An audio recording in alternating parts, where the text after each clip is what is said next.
baada ya golikipa nambari 1 wa Yanga Djigui Diarra kuwa na msimu mzuri kunako fainali za AFCON na kupelekea pia kuingia kwenye headline kubwa sana kunako fainali hizo, baada pia ya kuipeleka timu yake ya taifa ya Mali kunako hatua robo finali ya finali hizo za AFCON, lakini pia kuwa na mwendelezo mzuri kunako ligi ya mabingwa barani Afrika. Inaarifiwa kwamba tayari vilabu kadhaa vimeendelea kutuma ofa kunako kikosi cha Dar es Salaam Young Africans ili kuhitaji huduma ya golikipa huyu ambaye pia imekuwa ni silaha kubwa sana ya klabu ya Dar es Salaam Young Africans. Diarra ambaye pia ni golikipa nambari 1 wa kikosi cha Yanga na timu ya taifa ya Mali, msimu huu amefanikiwa kuipeleka Yanga kunako hatua ya makundi, akiwa tayari amekuwa na mafanikio mazuri kwenye hatua hiyo ya makundi ya klabu bingwa barani Afrika, kwani pia amefanikiwa kufanya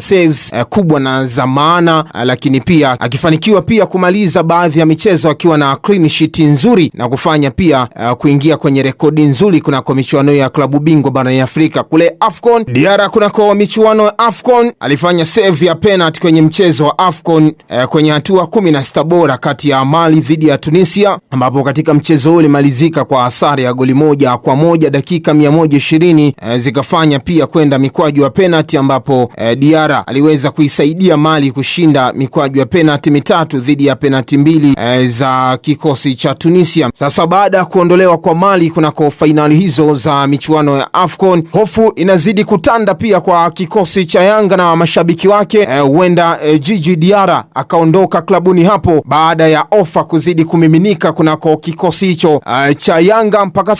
sasa golikipa huyo Djigui Diarra inaarifiwa kwamba tayari ofa kibao zimeanza kumiminika kunako kikosi cha Yanga, na mpaka sasa baadhi ya ofa hizo ni ile ya klabu ya Zamalek kutokea pale nchini Misri, ambao pia tetesi zinasema wameshatuma ofa kunako kikosi cha Yanga,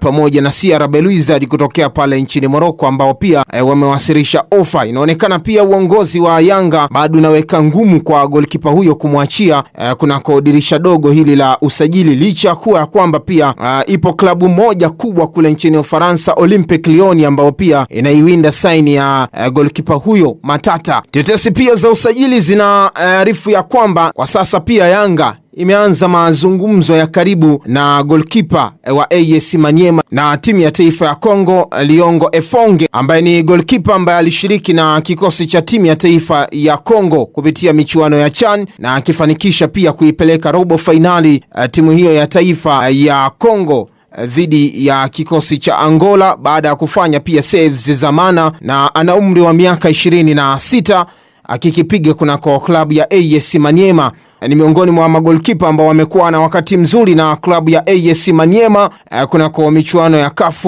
Confederation Cup, mpaka sasa wakiwa na alama 6 kunako kundi B, ambapo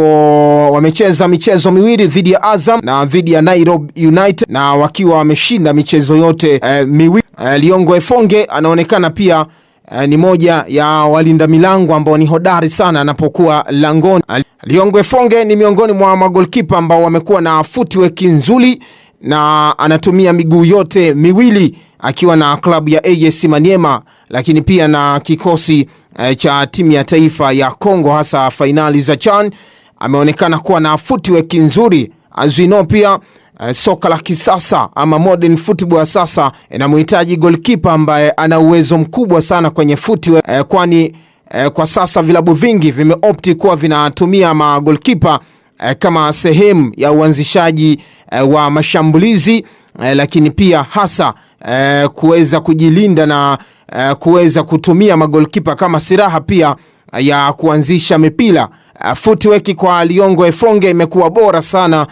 kama ilivyo pia kwa Djigui Diarra. Yanga inaopti kumchukua Liongo Efonge kuwa mbadala wa goalkeeper Djigui Diarra, kwani ofa zinazidi kumiminika klabuni hapo zikimhitaji Djigui Diarra baada pia kuwa na wakati mzuri kupitia finali za AFCON pamoja na ligi ya mabingwa barani Afrika. Liongo Efonge ni miongoni mwa magolikipa ambao amekuwa na mafanikio na AS Maniema, kwani amefanikiwa pia kuipeleka kunako hatua ya kombe la shirikisho mpaka sasa, ikiwa pia inashiriki michuano ya CAF Confederation, ikiwa pia kwenye grupu B pamoja na kikosi cha Wydad Casablanca, Azam FC pamoja na Nairobi United, na tayari imesha chukua takribani alama, ambapo kikosi hicho mpaka sasa kikiwa kimechukua alama 6, kikiwa kimeshinda mechi zote 2. Ni clean sheet nzuri pia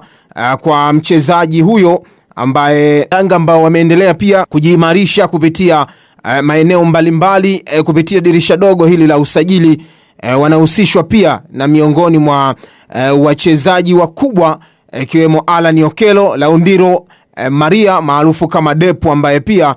tetesi zina